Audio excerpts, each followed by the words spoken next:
If you're not selling coaching right now, you probably think it's because you don't have enough followers, your social media posts aren't working. Maybe you think your offer is the problem, or you're working on lowering your price, or you're trying to finish a course to get ready to sell. Let me tell you, none of those things are the reason why you're not selling. You're actually not selling because you're avoiding it. And I also know that there's a good chance that you are busy working on your business. This is the work that we do inside of the Business Building Boutique. If we don't know each other, I'm Debbie Shadid. I have helped thousands of coaches not only build but grow profitable coaching businesses. And today we're going to talk about selling, because if you don't sell your coaching, there are no clients to coach and you're never going to make money. So let's talk about how to change that. Now, I know that it feels really productive to be working on your Canva graphics, to be working on your website, to be working on a course, but I want to tell you, you must spend equal time selling as you do working on your business. And the truth is, that work you do on your business feels really good. You get that dopamine hit because you're like, wow, I'm learning so much and I'm creating things. And I know how important that is, because that is what we do with our clients all the time. But also, the truth is, if you are not selling, there is something else going on. Let's talk about what that might be. I'm going to talk about two ways to think about selling your coaching. First of all, I want you to think about alignment. Are you in alignment with your business? Now, we're going to start talking about niche. I know I talk about niche a lot, but it is that important. I want to make sure that you are aligned with your niche. How do we do that? First of all, I hope your niche is you a few years ago. I hope you are the person that has had the transformation that you are coaching around, because if that's you, you're going to have a much easier time selling your coaching, because you know what it was like to be you, and you know what it's like to be the person who feels different, who has had that transformation, who has now the life that your ideal client wants. That's why it's important to have that niche that you really understand. If you are that person that's had that transformation, that's had the coaching, the self-development work, that has really taken the time to dive in and do the work that creates the transformation, you know the pain points, the struggles, and you know what it is that somebody can have once they have the transformation. It is really important to make sure that you can communicate that effectively. Ideally, you are bringing somebody to a consultation, and I like to call it a comfortable conversation, but you are bringing them to the consultation prepared to buy, because they're like, she really gets me. She really knows what's going on. She understands the pain points. She knows what I desire. And she's painted this picture of a transformation that I really want. I can see what I'm missing out on. One of the great things about you really knowing your niche clients so deeply is that you want to connect with people. It's like there's this trust that is being eroded in the online space because all of this AI stuff. And now there's AI twins. People don't even know who they're talking to. But when you really understand your person, and when you can talk about what your situation is that connects with a client, that is speaking to those things that your person is worrying in the middle of the night, that's when you build trust. That's when somebody can say, that actually really is me, or she really does understand me. So please make sure that you have that alignment. And it doesn't just start with a niche. Alignment is also with a brand image that you display. That's why so many of us can coach around similar things, and you will attract your ideal client. They are attracted to you by your image, by your essence, by your presence. Then we talk about that marketing message, that whole message that you are building your business around. Somebody is connected through that. Again, that's another piece of alignment. Then we talk about your offer and your price. All of that is in alignment with your niche, your branding, your marketing message, your offer, and your price. You have to be in integrity with those. You have to feel good about those. You have to know that what you're offering is worth the investment of somebody to pay you for coaching. You have to be coaching on something that you know you can do well. Now, granted, I know that you haven't had a lot of practice at this point, or you wouldn't be here listening to this. But to find something that you say, you know what? I know more than that person about this thing, and I know I can help them. I've got the life experience, the coach training, whatever it might be, to be able to help them go from here to here. That's how you create confidence. This is the first important piece in being able to sell. If you don't have all of those things in place, I would go back to ground zero and start there with your niche and then build your business or rebuild your business from there or make adjustments. Now let's talk about that comfortable conversation that you might be avoiding. You might be avoiding this conversation or consultation because you're like, I don't like selling. I feel pushy when I'm selling. I don't like to be sold to. I don't want to sell. What is your story around selling? Because we probably need to clean that up first. Maybe you should think about a great experience that you've had when somebody sold you something. What was that like? I'm going to bet you would say, I felt comfortable. I felt like they spent the time to hear me, like they answered my questions. I felt like I could trust them. How do you create that for somebody coming into your business? How do you create that kind of presence that somebody's, wow, I do trust this lady, or I do feel comfortable with her, or I do feel seen, I feel heard? What do you need to do to have somebody experience that with you? And then also look at what you don't like about selling. And then whatever that list of things is, here you get to decide how you want to sell. Now, I do want to encourage you. Selling does involve you asking for the sale. It does involve you collecting money, or else it's not selling. You have to do those things. But when you love your niche, when you know that transformation is so good, you can begin to reframe that and say, look, I know what is on the other side of them working with me. I believe that coaching is priceless, but how do you put a value on the transformation that you provide when you're really clear about that? When you think through it, maybe even just journal about this, like what happens when somebody has the transformation that I can provide? How does it affect the person who has the coaching? How does it affect their kids, their spouse, their partner, their social life, their health, their career? Think of all the ways their life is changed. Try to put a dollar amount on it if you can. This is an incredible exercise that you can do to really prove to yourself the value of what you have to offer. I also love to tell people to make an evidence bank. This is evidence that your coaching works. Even if you have not actually been paid for your coaching, I'm going to bet over the years you've been told many times, like, you're really good at this. The advice you've given me is great, or you're really good at helping people. Or maybe you've had people engage on social media with you, or you did some practice coaching that somebody loved. Whatever, that is your evidence bank. Every time somebody follows you on Instagram or wherever you are, that's evidence that somebody's interested in you. Write that down so you can prove to yourself, and we know that's going to show up, that what you're doing really is of high value. Let's talk about competitors for just a moment, because if you have a lot of competitors, that's good news. Don't worry about the competition. People are attracted to you because of your niche, your brand essence. There's always plenty of space for you. Let's talk about this comfortable conversation that you're going to have with people, what that's going to look like. And let's assume that you are bringing people in to the consultation, understanding something about you, that they already have some trust for you, because that's created from the very first moment they engage with you. In this comfortable conversation, you're first going to have that get to know you section. You're going to find out what's happening for them. Tell me how we connected. It's good to know how much they know about you before you start asking them what's going on, because that helps you know how much you're going to need to explain about your services, about your coaching. Maybe they were referred by a friend and they already know what you have to offer, and they're nearly ready to buy when they show up on the call. That's very possible. So find out, how are we connected? Then you want to go in that discovery phase. This is what I think makes the coaching that I teach different.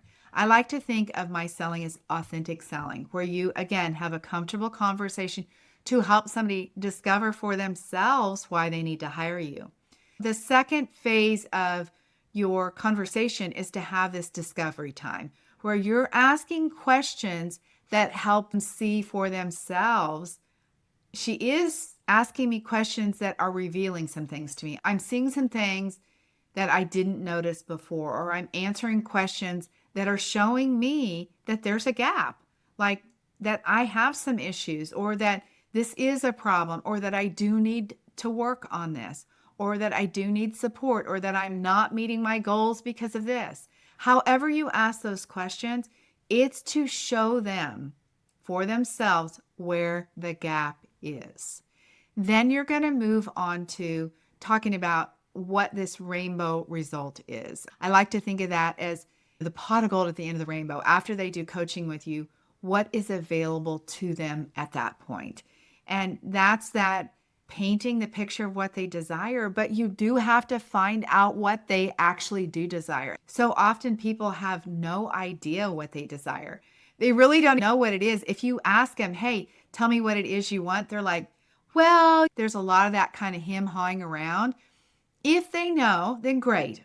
If they don't know, then there's an opportunity for you to ask my favorite question, which is, if I run into you a year from now and everything about this situation is better than you could have ever imagined, tell me what it would be like.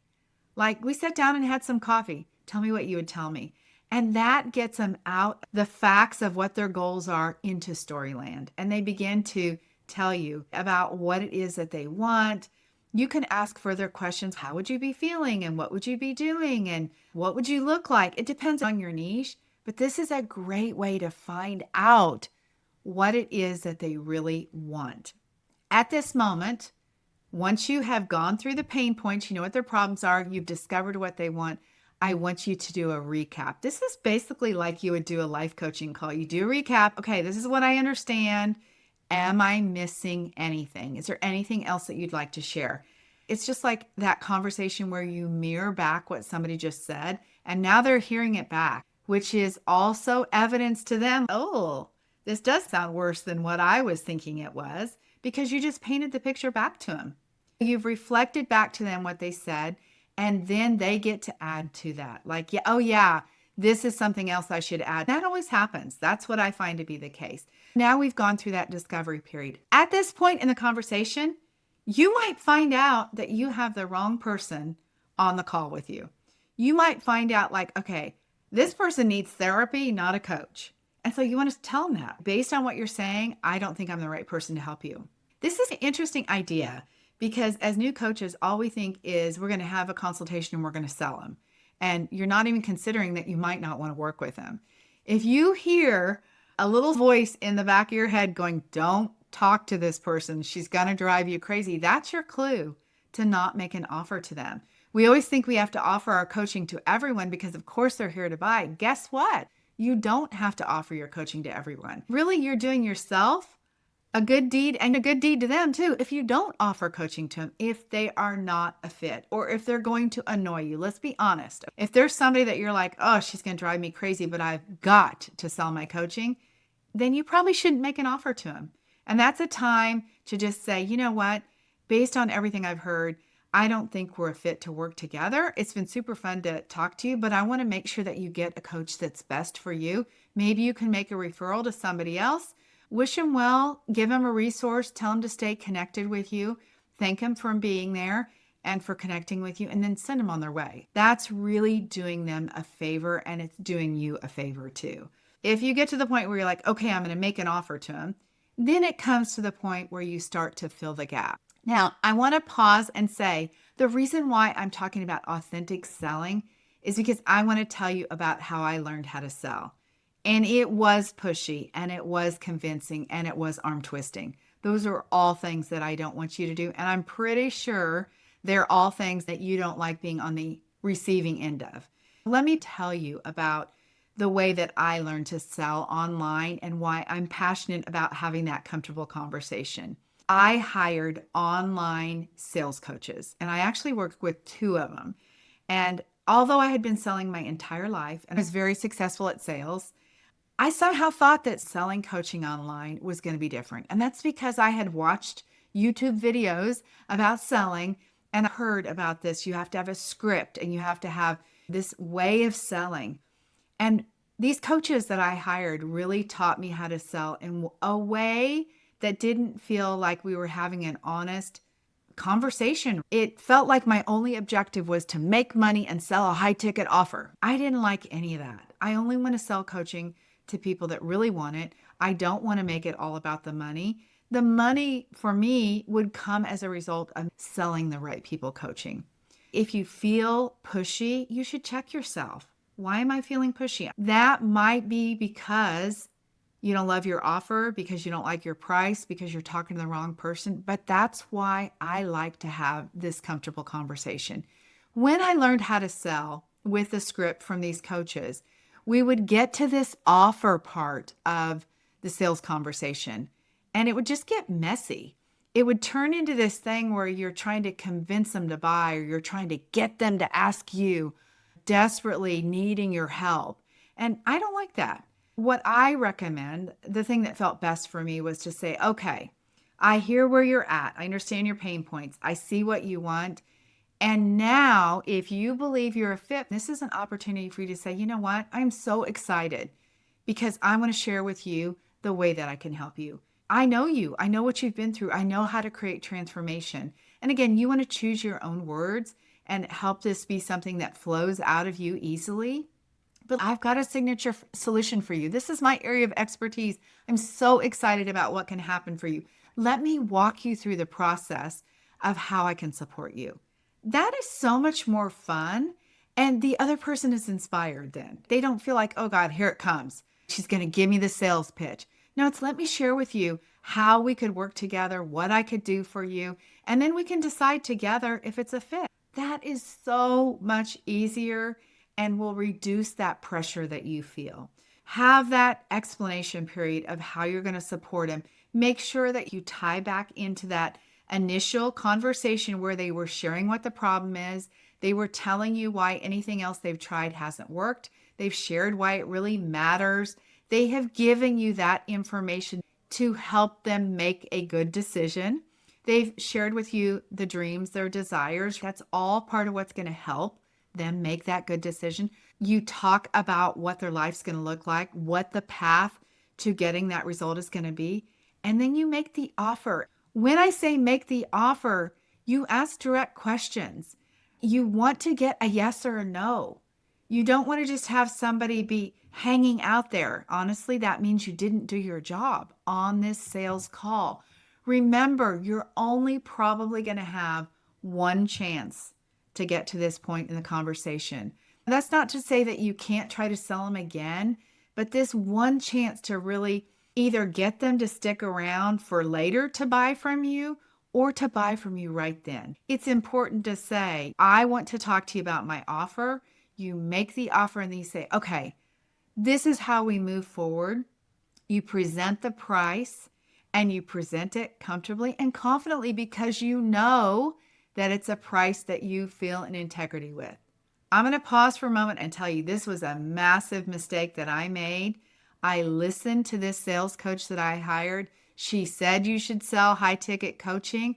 I suggested a price that I felt good about, and she said, oh no, you should be selling it for more than that. I believe what she said. I did not trust my own gut. And every time that I offered the price, I felt yucky about it.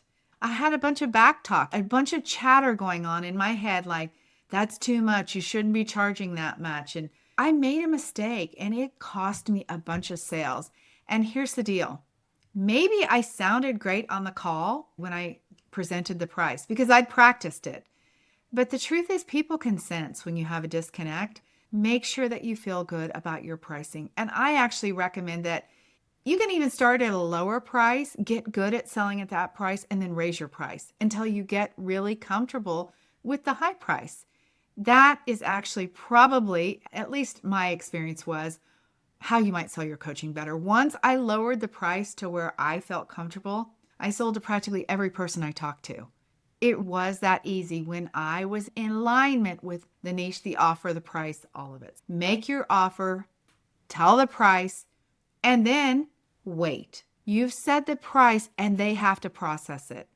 And they might say, oh, but you don't need to read anything into the oh. That oh is just a word. It doesn't mean that they're saying you're too expensive. It's just them processing what you just said. You'll get better when you get more experienced at this, but just allowing that time, just a moment. It'll feel like a long time, but to let them think, okay, how am I going to pay for this? Or how am I going to explain this to my spouse? Am I really going to do the work this time? These are all thoughts that they're having, and they just need a moment to think about it. Then you can say, tell me what's coming up for you. I love that question.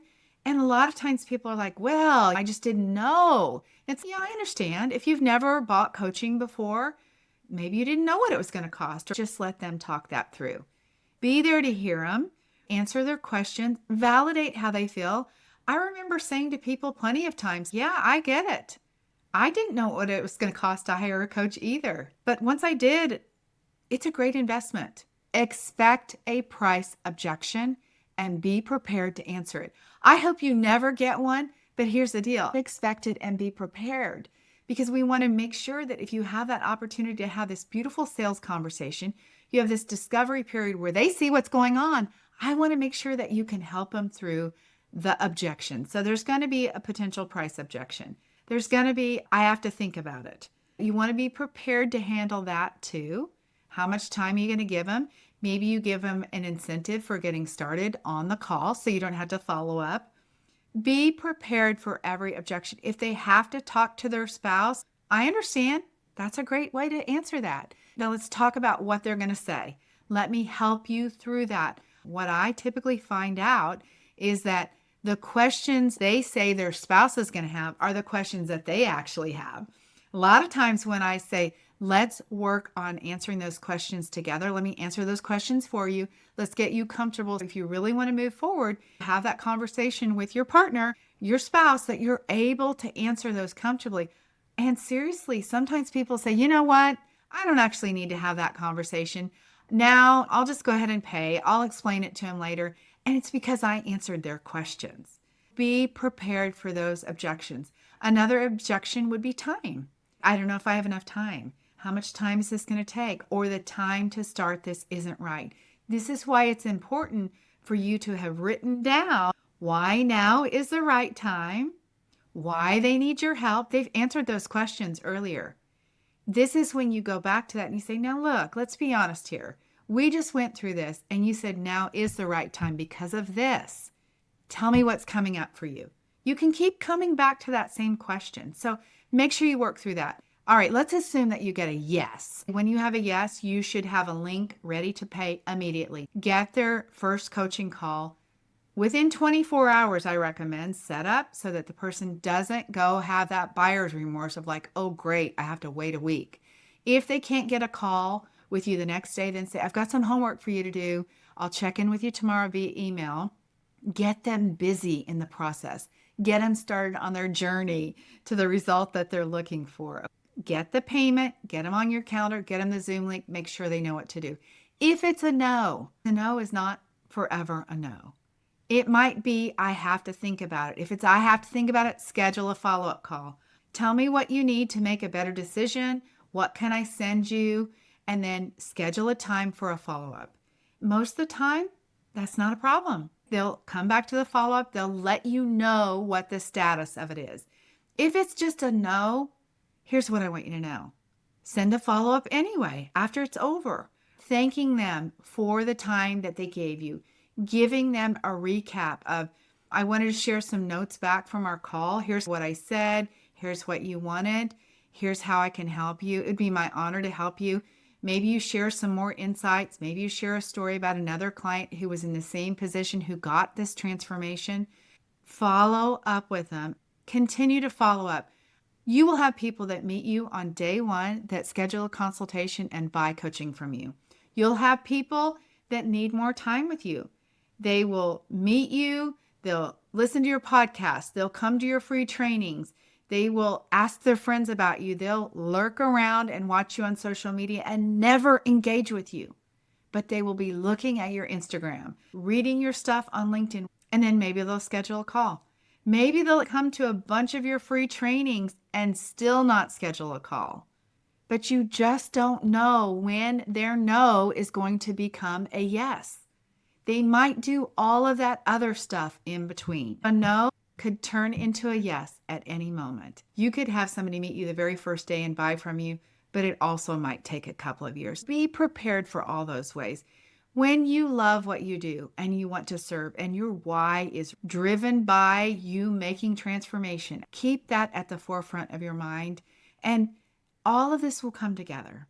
It's a matter of getting more people in your world, more eyes on what you do, more marketing that will drive people to your consultations. As you do that, there'll be more people that are either saying yes to you today, that are saying maybe, that are saying no, that can still become yeses later. It's like it's a cycle that you're going to take people through. I hope this was helpful to you. To recap, there are two parts that I talked about. I talked about the niche, the alignment with your message, with your brand, with your offer, every piece of that, including your pricing, and then having that comfortable conversation, checking yourself to make sure that you don't feel pushy, asking yourself why you feel that way and cleaning that up, and then having a conversation that you script, not a script that you got from somebody else, taking the time to make sure that you address the objections, and then just loving people as they make a decision. Go sell your coaching. I want you to serve a lot of people. Get good at this. Make sure you record your calls and watch them back, and make sure you learn from yourself on this. There is a skill to being really good at this. It doesn't take a lot of work, but the more preparation you have, the more practice that you do. I used to practice my sales calls. I would practice with peers. I would practice with friends. I would watch myself back on practice calls and on real consultations so I could get better at it. All right, that is it for today. I want to invite you to join me for one of my workshops. Head over to debbieshadid.com/workshop. I'm going to leave that link in the comments or in the show notes. You guys, I always have great opportunities for you to connect with me, to learn more from me, to follow me and engage with me. I hope you do that.